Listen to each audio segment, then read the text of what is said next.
tarde. Boa tarde, pessoal, tudo bem? Bom estar aqui novamente com vocês.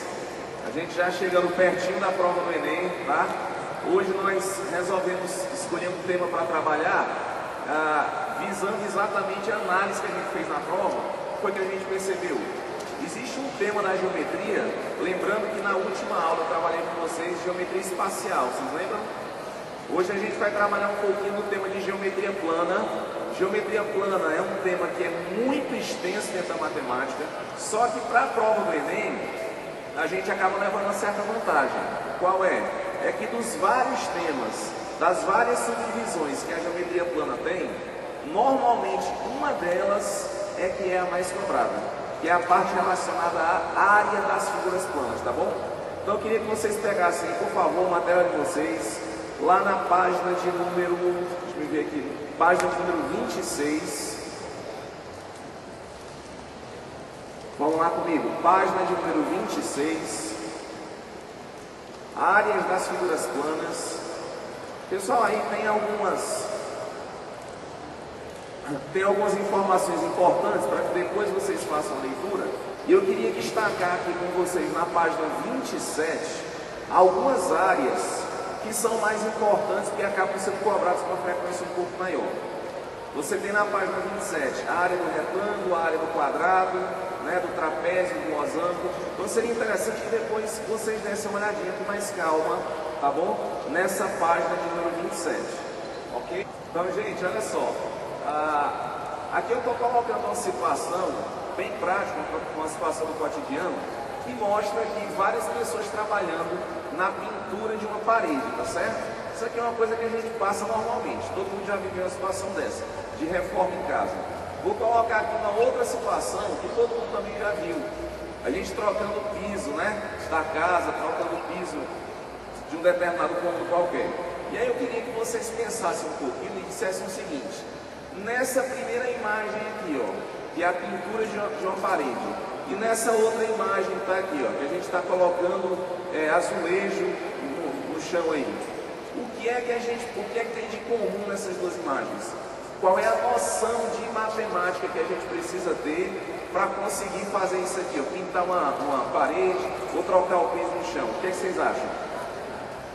Uma palavra só, queria uma palavra só, que é áreas, né? A gente precisa ter uma noção de área. Você vai pintar a parede lá da sua casa, aí você vai chegar lá numa loja de tinta e vai dizer: olha, eu quero pintar a parede da minha casa. A primeira coisa que o vendedor vai perguntar é: quantas latas de tinta você vai levar?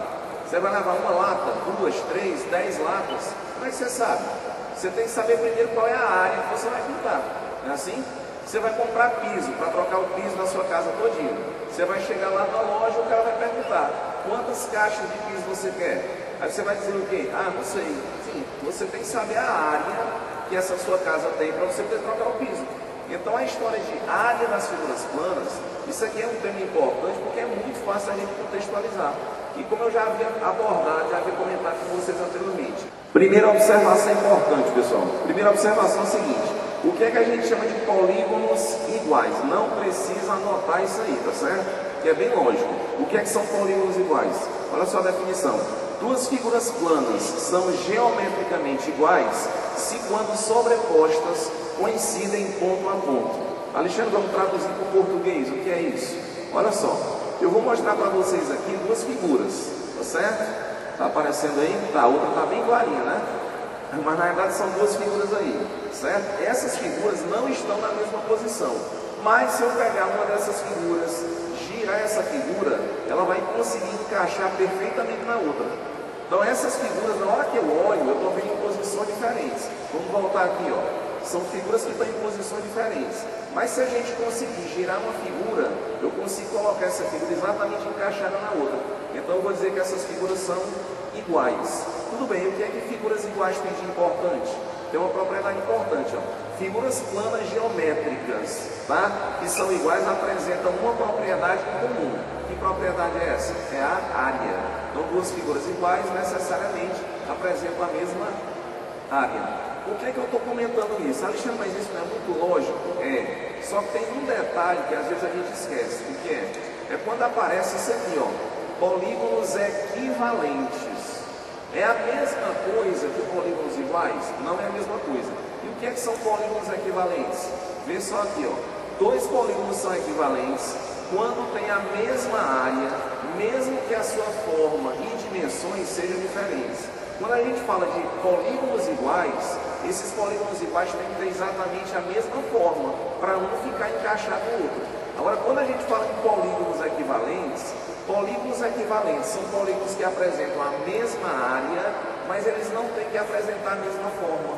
Vou dar aqui um exemplo para vocês, ó. Imagina que um retângulozinho desse aí representasse para mim uma unidade de área. Aí eu vou fazer duas figuras, ó. Eu vou desenhar essa figura que está aqui. Pessoal, quantos quadrinhos tem essa figura aí? Dá para contar? Quantos quadrinhos tem essa figura aí? Essa figura aí tem 8 quadrinhos, então tem 8 unidades de área. Vou desenhar agora uma outra figura. Essa figura que eu desenhei agora, ela é exatamente igual à anterior? Não, elas não são iguais porque não tem a mesma forma, mas essas figuras aqui são equivalentes. Por quê? Porque elas apresentam a mesma área.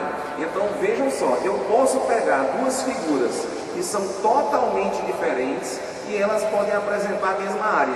Se isso acontecer, eu vou dizer que elas são chamadas de equivalentes. Tá joia? Vamos lá então para a nossa primeira questão. Ah, sim, um negócio interessante, ó. O sistema imperial de medida. Tá um pouco claro aqui, não sei se vocês estão enxergando direito. Mas vocês já devem ter ouvido falar, além das unidades mais convencionais, além da gente falar em metro, em quilômetro, em decímetro, existem outras unidades que são utilizadas em outros países.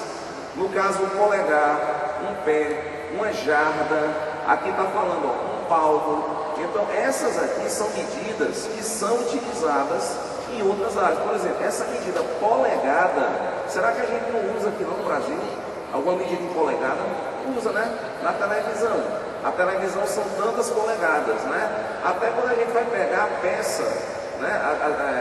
Para consertar automóvel às vezes, né? A gente vê a quantidade de polegadas que essa peça apresenta, tá? Então essas aqui são as unidades imperiais. Agora o Sistema Internacional de Medidas, que é o que a gente utiliza e que é melhor utilizar, por quê? Porque quando a gente fala em pé, cada pessoa tem um pé diferente, então não dá para padronizar, né? Quando a gente fala, por exemplo, em polegada, que na realidade é só o comprimento do polegar, cada pessoa tem um comprimento diferente do polegar, então não dá para a gente padronizar. Então foi criado um sistema chamado de Sistema Internacional, que tem que ser o mesmo no mundo inteiro, tá certo? Que serve exatamente para padronizar essas unidades. E aí, para a gente fechar aqui só um detalhe, uma observação importante. Quando a gente escuta esse termo aqui, uma televisão tem 42 polegadas, certo? A gente está se referindo aqui na televisão, vocês sabem? É a diagonal da televisão, né? Essa diagonal da televisão são 42 polegadas. Só a título de curiosidade, cada polegada vale aproximadamente 2,5 centímetros. Na verdade é 2,56. Mas a gente pode trabalhar com 2,5. Cada polegada são 2,5 centímetros aproximadamente. Então a televisão que tem 42 polegadas, se você pegar uma trena e quiser medir, você vai ver que a diagonal da televisão tem exatamente 106 centímetros. Joia isso? Agora sim, vamos lá começar. Exercício número 1, página de número 28. Vamos lá comigo. Exercício 1, página de número 28. Questão da prova do Enem do ano atrasado. Ó. O enunciado diz o seguinte: em uma certa cidade, os moradores de um bairro carente de espaços de lazer reivindicam à prefeitura municipal a construção de uma praça. A prefeitura concorda com a solicitação e afirma que irá construí-la em formato retangular devido às características técnicas do terreno. As restrições de natureza orçamentária impõem que sejam gastos, no máximo, 180 metros de tela para cercar a praça. A prefeitura apresenta aos membros desse bairro as medidas dos terrenos disponíveis para a construção dessa praça. Então, olha só quais são as sugestões. Um terreno de 55 por 45 metros, um de 55 por 55, terreno 3, ó, 60 por 30, o terreno 4, 70 por 20, terreno 5, 95 por 85. Aí a pergunta é, Para optar pelo terreno de maior área, que atenda às restrições impostas pela prefeitura, os moradores deverão escolher que terreno. Então vamos lá. Olha só, uma coisa que a gente precisa fazer na prova de matemática é o seguinte. Vocês sabem que a prova do Enem, no todo, tem uma característica que é bem clara. Muitas vezes as questões têm um texto muito grande. E às vezes quando você vai resolver uma questão, você tem que voltar o texto várias vezes. Porque cada detalhezinho faz com que você precise novamente fazer uma leitura. Então é interessante que na hora que você pegar um texto, você leia pela primeira vez, leia a segunda vez e marque logo as passagens que são importantes. Então nesse texto aqui, o que é que eu queria destacar com vocês? Duas coisas. O enunciado da questão diz que o terreno que vai ser construído é um terreno que tem formato retangular. Então eu queria que vocês marcassem no texto de vocês, ó. O terreno que a gente vai construir é um terreno que tem formato retangular. E além disso, você vai gastar no máximo, quer dizer, você pode gastar até menos do que isso, mas você vai gastar no máximo 180 metros de tela para cercar essa praça, certo? Bem, nós temos quantas propostas de terreno? Nós temos 5 propostas, só que o enunciado diz que a população deve optar pelaquela proposta em que a gente consiga atender as condições que foram dadas ali no problema e que tenha a maior área possível, não é assim? Então vamos lá. Pessoal, olha aí no terreno de número 1, olha lá nas opções. Terreno de número 1 é um terreno retangular que tem que medidas? Vê aí para mim. 55 por 45. Então vamos lá, vou desenhar um terreno 1, que é um terreno retangular, cujas medidas são 55 por 45. Pessoal, se essa figura que eu estou desenhando representa para a gente um retângulo, o que é que eu posso dizer dos lados opostos do retângulo? Tem medidas iguais, não tem? Então, ó, se aqui embaixo é 55, quanto é que tem que ser lá em cima? 55. Se numa lateral é 45, a outra tem que ser quanto? Tem que ser 45 também. Então vamos preencher, ó. Então tá aí o terreno, tá certo? Me diga o seguinte, se o terreno é retangular e tem essas medidas, como é que eu vou fazer para descobrir qual é a área e como é que eu vou fazer para descobrir quantos metros de tela eu preciso para cercar o terreno? Se a gente quisesse fazer o cálculo da área, como é que seria o cálculo da área? Essa figura aqui não é um retângulo? Como é que faz para calcular a área de um retângulo? Base vezes a altura, é a área de um retângulo. Quanto é a base do retângulo? 55. Quanto é a altura? 45. Então se eu fizer 55 vezes 45, eu vou ter a área. Só que um detalhe, ó, tem uma coisa que a gente precisa ter cuidado. É porque eu não posso pegar e construir essa praça num terreno qualquer. Porque o enunciado diz que a gente só tem 180 metros de cerca que eu tenho que colocar no terreno, não é assim? Então vamos calcular primeiro isso aqui, ó. Qual é o número de metros de tela que eu vou precisar nesse terreno? Eu vou ter que fazer, ó, 55 de baixo com 55 de cima, dá 110, 45 de um lado mais 45 do outro, dá mais 90, né? Então 110 mais 90 vai dar 200.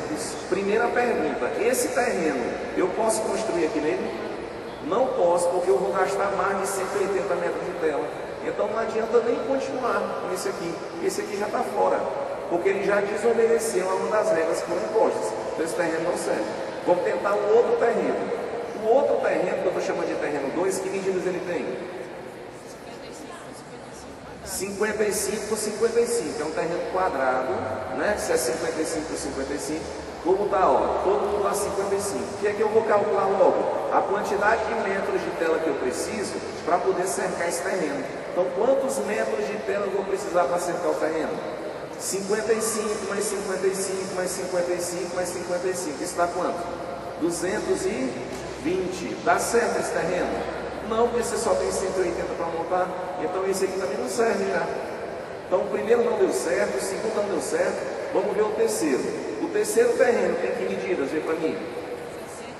O terceiro terreno é 60 por 30. Bem, se o terreno é 60 por 30, vamos ver qual é a quantidade de metros de tela que eu vou precisar. Ó, 60 embaixo, 60 em cima, nas laterais 30, né? 60 mais 60 mais 30 mais 30, dá quanto? 180, 180, dá certo isso aqui? Dá. Bem, se esse terreno dá certo, agora eu vou calcular a área dele. Como é que eu vou fazer para calcular a área desse terreno?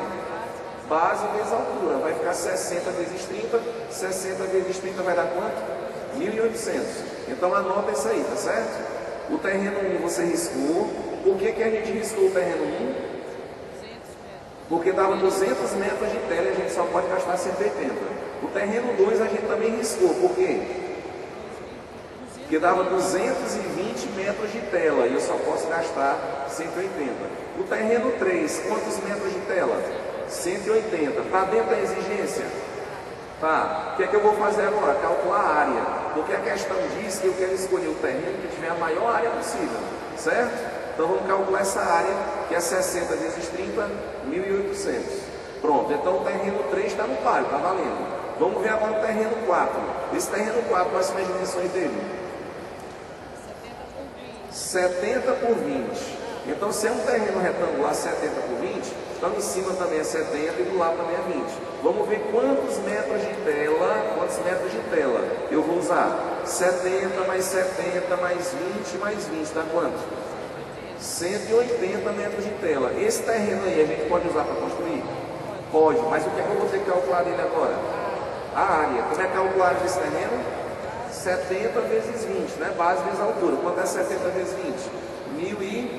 1.400 metros quadrados. Então, só recapitulando, o primeiro terreno não deu, o segundo terreno também não deu, o terceiro terreno deu certo? Deu. Qual é a área dele? 1.800, do terceiro. O quarto terreno deu certo? Deu. Qual é a área dele? 1.400. Eu não vi ainda o quinto terreno, mas eu vou dizer para vocês o seguinte: se for para escolher entre o terceiro e o quarto, eu tenho que escolher qual? O terceiro, não é não? Entre o terceiro e o quarto, eu vou ter que escolher o terceiro. Por quê? Porque ele tem uma maior área. E a questão diz que eu vou ter que escolher o terreno que tem maior área. Qual era a área do terceiro? 1.800. E essa área aqui é 1.400, né? Os dois gastaram a mesma quantidade de tela, 180, só que o terceiro tem maior área. Vamos ver agora o quinto terreno. Medidas do quinto terreno: 95 por 85. Esse aí é que não dá certo mesmo, né? Porque se a gente for botar, ó, 85 para lateral e 95 para comprimento, se a gente somar isso aí tudo, vai dar 360. E eu só tenho 180 metros. Então esse aí também não dá certo. Então só tem dois terrenos em que a gente pode construir, obedecendo as condições do texto. Os terrenos que a gente pode utilizar para construir são esses aqui, ó. Ou vai ser o terreno 3, ou então vai ser o terreno 4. No terreno 3, né, a área era 1.800, o terreno 4, a área era 1.400. Como eu preciso escolher aquele que tem maior área, então quem tem maior é o terreno de número 3. Letra qual? Letra C. Pessoal, essa questão que está aí, a gente está colocando para que vocês percebam uma coisa. Eu não inventei essa questão e pensei assim: rapaz, eu vou botar uma questão bem fácil, que é para todo mundo achar que só cai questão fácil na prova do Enem. Essa questão foi tirada da prova do Enem. Então, quer dizer, se cair uma questão desse jeito, a gente vai errar uma questão desse jeito? Não vai.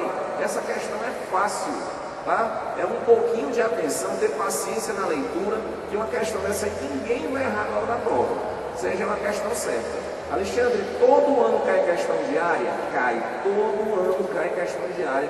E não cai uma questão só em cada ano, não, tá? Então, geometria é um assunto importante. Vamos lá para a próxima. Segunda questão.